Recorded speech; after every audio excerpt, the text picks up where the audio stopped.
Displaced Homemaker started in my county, which is Person County, approximately 4 years ago. Annette Hampton, who was my regional director, came to us, and through the many programs and services that we were already offering through my domestic violence program, sat down and talked to me about the Displaced Homemakers program, which I totally was objective to. I said, I got enough on my plate, I can't do this, no, why? I'm already doing this, do I have to do this? After many visits and her talking to us and telling us what the Displaced Homemakers program consisted of, we decided to give it a try. It's one of the best things that could have ever happened to Person County. When I first started the program, we enrolled approximately about 3 clients, and they were my domestic violence clients. You know, I kind of was trying to get them something and get them back on their feet while they were in the shelter. So I started out with 3 clients at our Displaced Homemakers program. Today, we have served in excess of 577 people in Person County. I currently have 7 employees employed through my Displaced Homemakers program as of today, meaning full-time and part-time people, and as well as about 6 volunteers at this time. I can't tell you the many services we've offered and the jobs we've gotten people in our county. We partnered with an agency that came out of Detroit, Michigan, called Superior Quality. Now, this is one of my biggest accomplishments with the Displaced Homemakers program. They came to us one day. The owner of Superior Quality, he was out of Michigan, and he said to me, he said, I understand that you train people over here for jobs. I said, yes, sir, we try. At that time, he sat down and he talked to me. He wanted a little bit more information about what the Displaced Homemaker program does. And he said, you know, we're getting ready to start a multi-million-dollar contract with GKN, which is a automotive driveline factory in Person County, one of the hugest corporations in the state of North Carolina. Well, they have about 5 facilities in the state of North Carolina. Anyway, he said, I would like to use some of your people if you can help me get them trained, help me with resumes, let us come on your site to do applications and interviews. I said, are you serious? He said, yes, sir. Well, at that time, I had about 117 people just sitting there looking at me, begging me, can you help me get a job? You know, that type thing.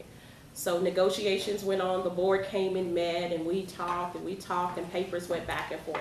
We did get the contract with Superior Quality to supply him with. He would give us jobs after training was done for the employees that we had at our program. Today at GKN, they have 217 of our Displaced Homemakers people that went through our program alone. Some of them are full-time, some are still part-time. But for Person County, that is a huge success because there's not many jobs there. I serve people who are displaced at this time. Right now, we're overwhelmed with, I'm not exactly sure all that happened with the unemployment office, ESC in our county. I'm not exactly sure all of their changes, and as you know, their changes, and they went under another department and all. But we're now servicing some of those people because they went from a 3,000 square feet building to a 2-room building. So we're now servicing their people. I have work first people that I service to get jobs, look for homes, trying to get back on their feet. And the reason why I keep stressing me and these people that I'm serving is because we stand in the gap for the displaced homemakers that are in my county. Losing funding to us right now, I have not even begun to fathom, and I know it's getting close and it's reality.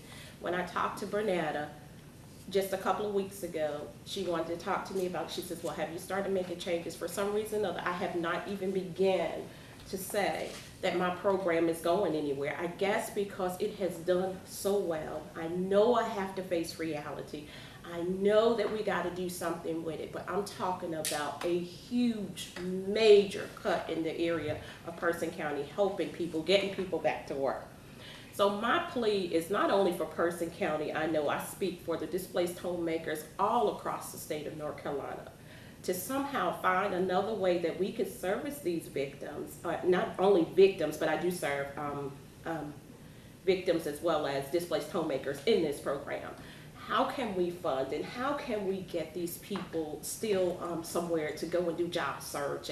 And Person County is a small county. Although I try and network with my other agencies, they're swamped themselves with, you know, people coming in, the people they serve. So I'm just trying to figure out, if I let 7 people go, there's 7 more people added to this unemployment line. It's something that I've been trying to fight for the 4 years I've been there. I have people who are going through school that come and do their internship at our Displaced Homemakers program. While they're going to school, we've bought many books to help the ladies, you know, get back to school. We just had a CNA instructor come at a discounted price to our Displaced Homemakers and train the ladies who wanted to become CNAs. We had 7 that were certified week before last. So we're still working. We're still trying to find out, after all of this is said and done, what are we going to do? I know I provide these services under my domestic violence program, but I need my Displaced Homemakers program. I won't call it Displaced Homemakers if you don't want me to. I can give it another name. But if we can just have our funding, if they can find ways to help us, we are pleading. I'm talking on behalf, I don't know how many Displaced Homemakers programs there are, but I'm speaking on many of them. Or the dreams we've helped in Person County. Not only Person County, I've served Caswell County because they don't have a Displaced Homemakers program. So I've served other counties in helping. I got partnership with other counties where, you know, these people that we serve, that we can get jobs for. As far as Durham, we got some ladies that come as far as Durham Regional to work in school, and we've got ladies in school through this program. This is where they come and get their homework done. This is where they come to do their computer studies. And I could tell you on and on and on and on what they do. But our work has been endless in the county. I just don't know how I could stress how important this program has been to me personally. You're looking at a displaced homemaker. I came through a domestic violence situation, horrific domestic violence situation. I came all the way from Mecklenburg County and moved to 3 counties before I could get him to leave me alone. And I filtered my way through and went to the many services, but we didn't have displaced homemakers at that time. So I was out there. I was trying to find somewhere to go to work. I was trying to find services, and there were many in Person County. But I got that little one ray of hope when I went to the shelter just to volunteer at our domestic violence shelter. So that's how I ended up working through the domestic violence program and working my way through the many systems and the many programs that they had through our domestic violence agency, and worked my way up to the executive director. So I know I've seen it from the inside. I have ladies who have given me like 50 pieces of paper that I couldn't even read to you today about what the difference, and I do attach them to our monthly things that we send in to our regional director about, thank you, Miss Annette. You know, I was homeless, sleeping in my car, but because of your displaced homemaker, I was able to come over there and fill out job applications and do stuff. So now I have a job, I have a home, thank you. And there are many stories like that I would love to share with you and the ladies in my county and other counties that I've had to serve too. I would like at this time to see if there are any questions for me, because I love answering questions and speaking to the ladies at this table. Is there anything that I could say to just make y'all love our Displaced Homemakers program more, or what can we do? Thank you for sharing your story, and we appreciate you sharing your personal insight and the importance of it. And all of us are very supportive of women in that decision. It's unfortunately something that the General Assembly has chosen not to continue to fund. What have you enjoyed the most about the Displaced Homemakers program? I think the part that I've enjoyed the most is seeing the ladies and the men, and we have served many of men in our program. I think our numbers for the men as well is we've served 122 men to get back to work through our program. And these are men who came to us, either they were working, now they're unemployed or underemployed, they were the head of the household, lost their job or whatever.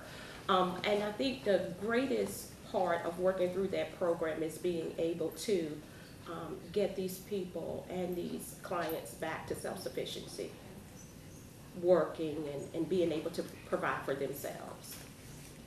And if you were handed a bag of money, or you were able to get in front of the General Assembly and tell them why it's important to continue this program, what would you do? What would you say? I would take them to my county and just see some of the stuff that we've done in Person County, as far as jobs, schools. We have one client that we was able to help get enrolled back into a 4-year college. She's attending North Carolina Central. We have clients that we have enrolled into the 2-year program, 2-year school program in Person County. So just to see some of the work that we're doing there, and the many people and the partnerships, you know, because I know partnership through this, that's the only way we couldn't have made it. It's not just about the grant and the money part of it, but the partnerships, the people we have helped. We've helped our county. The judge said to us, thank you. We work with the probation office. If GKN is one of the contractors there, they're working with some of the clients that we serve. If they have something on their background that's not real, you know, oblivious or whatever, they give them a second chance. So we have some clients that we serve of second chances in that county, and that's a huge thing. And I think everybody working together is what's causing the overall effect. It's not just our Displaced Homemakers program, but it's a community-wide thing that we have going on, and the many partnerships that we've had in our county. And now that the funding is going to stop at the end of June, tell us about, draw us a picture of the impact that's going to have on Pearson County. The worst impact I'll have is I'm going to lose 7 people. 2 of them have been with me the entire 4 years of the program that I've had. I just don't see where we could bring, I mean, you know, we're providing those services through our domestic violence program now. But the funding is just not there to bring these salaries over to, in order to fund these 7 salaries that we had with the Displaced Homemakers program. Can I bring something to your attention as a grants manager? They don't have any Displaced Homemaker funds at all, period. They didn't receive any at all this year. Right. The eliminated the money. Right. So as of last year, Right. that was it. Right. So they don't have an appropriation to operate with. What they're operating with this year is the divorce filing fees. Divorce filing fees. And that is basically, even with that, that has been reduced for the Displaced Homemaker grants. Because out of $75, $40 right now is going towards domestic violence programs. Right. So even with that being said, they've been reduced from, normally they would receive about $40,000, $50,000 in divorce filing fees. This year, at this present time, we've issued 3/4 of money. We only have 1 more quarter of money to issue. They've only received $20,000. That's right. So they've been broken down significantly as far And the as way their that I'm grants. funding those people is because we had money, you know, we've been doing fundraisers, our own agency, through fundraising and other things to keep that staff and that place going over there. So that's how we've been funding the people through our Displaced Homemakers program. But this time last year, we've gotten probably less than half of what we got last year. So the board has come, my board has come together. We've just been real creative. We've been very conservative, thinking outside of our box. We are blessed with several huge fundraisers that we've had that was able to fund the staff that we have now. But the monies that we have that have come this year through the DFF fees, like Jackie said, is less than half. But we've been able to maintain and carry on. But we know as of June, it's just got to go away. There's no way possible. If you like, I could share the 2012-2013 statistics from the DH program. For all of them, there are 35 in the state council funds. And in the last fiscal year, 2012-2013, 5,602 clients were served. And what Annette is touching on is the fact that it's a holistic program. This program not only prepares people to go back to work, but they provide opportunity for them to learn about managing budgets, about their health, things that a job links might not necessarily touch upon. The DH programs will cover that. And some of them even provide some limited child care service for their clients when they're going out to work or to interview. So. You mentioned you have several partnership agencies, which is obviously, I hope, going to come in handy with your defunding, but are you enough of a hub in the spokes of the wheel to farm out to those other partners and resources, people that may come to you, even though you won't have the staff to actually serve them directly yourself? I honestly say no, because of Person County and the limited resources that we already have. Your partners are suffering too then? Yes, they are, and believe it or not, I service most of their people. They send them to us because they're overwhelmed with what they have and the limited funding they have. So we've been kind of there right You're the there. go-to. Yes, we've been, for ESC, we've been servicing their people because, like I say, I'm not exactly sure of the whole ESC elimination of some of the service job links that they had. But we've been doing the computer training. We've been doing a lot of the work for our community, partnering with our community colleges, getting them trained and trying to get them job ready.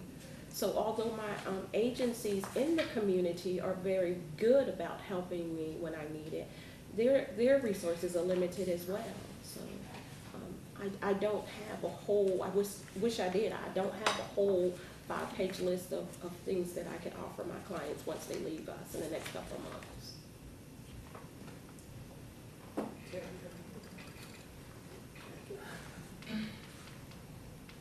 Any other questions for Annette? We had been talking about this last year in a couple of meetings, just about the name Displaced Homemaker, about how it's a little outdated. Do you think if there was maybe like an updated name change, it would maybe help people understand exactly what the program is and maybe help get some of those little more funds coming in? Or, I mean, to me, Displaced Homemaker sounds a little 50s, 60s and could definitely need a update. From what I'm understanding, there's discussion about changing the name to something different. Maybe limited transition was what I last heard. Okay. So that is something that we'll touch upon later on when it comes to legislative initiatives from the council. Potentially you have the ability to take the next few months to prepare for the long session and potentially come up with recommendations to the General Assembly to help the programs. Maybe, rebrand it, produce something new that the General Assembly might be interested in funding again. And you said that you had served some men, so I know the majority is women, but to have, serving some men that displaced homemakers, again, kind of is a little, kind of unbalanced to me, so. It was a concern of the council as well, and that was one of the things we addressed early on in July, August, that immediately that we should change the name because for 2014 it's not a great representation of what we believe. Even though, like I could have been a displaced homemaker myself.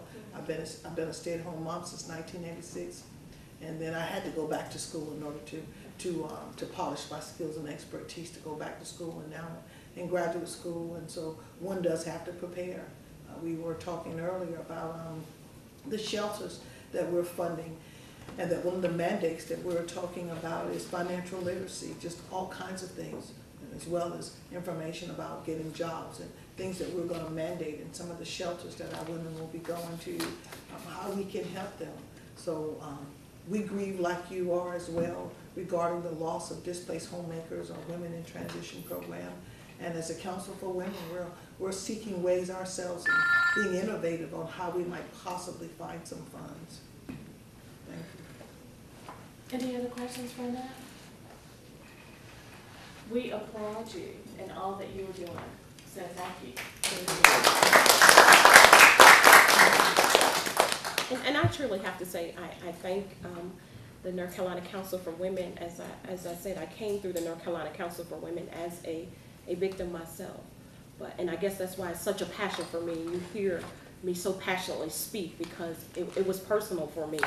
So, but working with the Council for Women, seeing how hard they work on our behalf, and I know we are a job for them, but to work with them, and they're trying to get us funding and trying to speak on our behalf. I want to thank you ladies for what you do. We are appreciative of what your voice and how you stand in the gap for the many agencies, including mine. So I thank you. Thank you.